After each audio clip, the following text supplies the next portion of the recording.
High guys, welcome back to my channel. आज आपण रताळूचा शिरा करणार आहे। हे बघा, रताळू धुवून घेतले, कुकरमध्ये थोडंसं पाणी टाकून शिजवून घ्यायचं गॅसवर। बघा, आता हे रताळू जे उकळले होते त्याला छिलून असे स्मॅश करून घेतले, चांगल्याने मॅश करून घेतले। तर मध्ये थोडंसं तूप टाकायचं। गरम झालं की मॅश केलेले रताळू टाकायचे।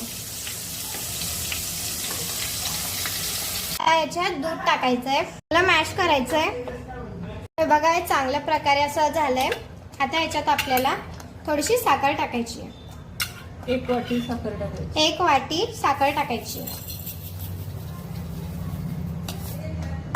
हे बघा, आता आपण याच्यात 1 वाटी साखर टाकली। चांगल्याने याला आता मिक्स करून घेणार आहे आपण। रताळूचा शिरा तयार झालाय। लाईक करा, सबस्क्राईब करा। Thanks for watching.